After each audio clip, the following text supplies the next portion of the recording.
U.S. startup Aeon prepares revolution in tactical missiles. A U.S. defense startup is making a bold push into the tactical precision weapons market with a guided missile system it says breaks decisively from the legacy platforms that have defined American infantry arsenals for the past 4 decades. Aeon, founded and led by CEO Nawid Thomas, has given the defense blog an exclusive look at Zeus, a software-defined, modular guided weapon system priced at approximately $50,000 per unit that the company says can be produced at a rate exceeding 10,000 units per year. Thomas launched Aeon after identifying what he describes as a persistent and largely ignored gap in the U.S. weapons inventory. In the U.S., there have been no meaningful advances in tactical munitions in decades, with operators still relying on unguided weapons and legacy systems designed 30 to 40 years ago, he told Defense Blog. While much of the defense startup ecosystem has concentrated on drones and loitering munitions, a market Thomas says quickly became crowded, Aeon deliberately targeted the precision tactical weapons space, where no other startup had staked a serious claim. Zeus sits in roughly the same weight class as an AT-4 unguided anti-tank rocket, but delivers guided precision, placing its performance profile closer to a Javelin-class system at a dramatically lower price point. Thomas is unambiguous about how the company positions it. Zeus bridges that gap by delivering more capability than both unguided weapons and legacy systems, while still being producible in volume at a much better cost point.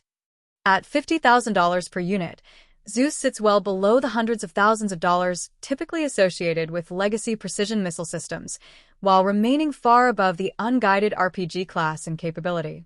The system is built around 2 interlocking design principles: deep modularity and software-defined adaptability.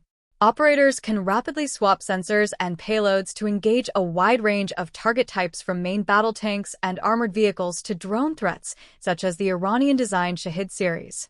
Zeus is also configured for both dismounted infantry use and mounted platform employment, manned and unmanned ground vehicles, and surface vessels, with operators able to switch between roles by attaching or removing a shoulder mount. That physical flexibility extends to unmanned systems.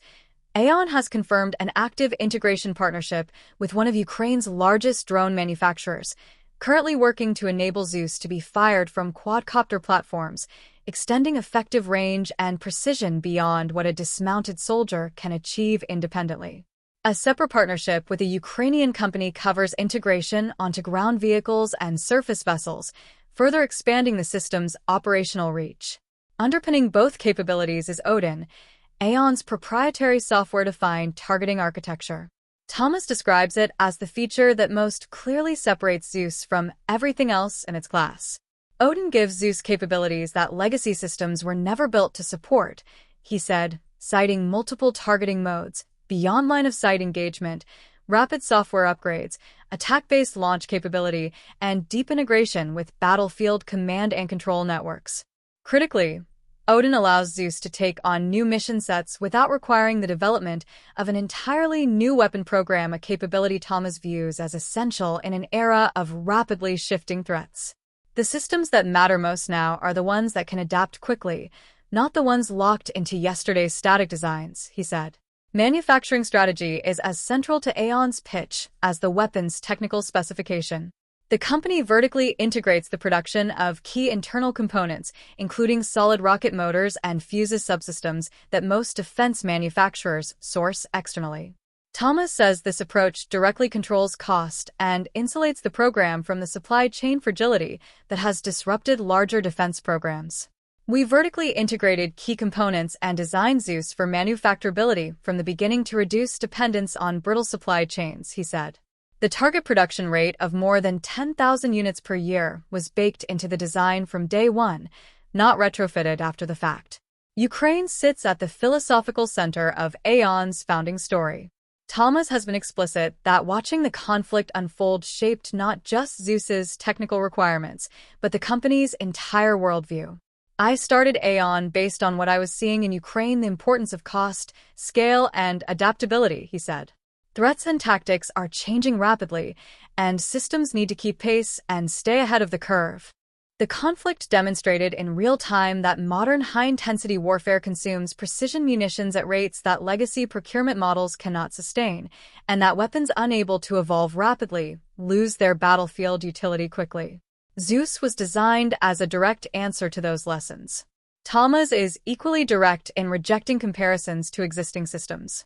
Zeus is not, he insists, a smart RPG, a shorthand label sometimes applied to Cold-era compact guided weapons.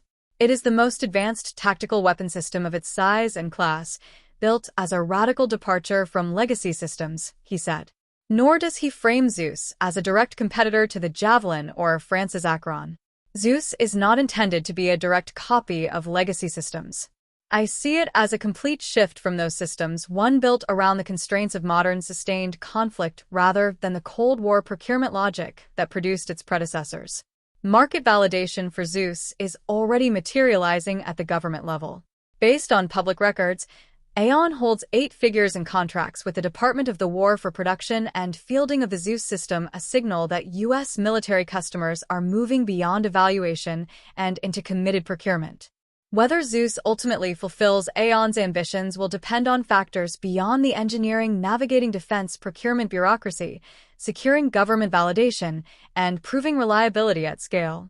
But the argument Thomas is making is a pointed one, that the U.S. military's tactical weapons inventory has stood still for too long, and that the battlefield conditions now visible in Ukraine have made that stagnation impossible to ignore.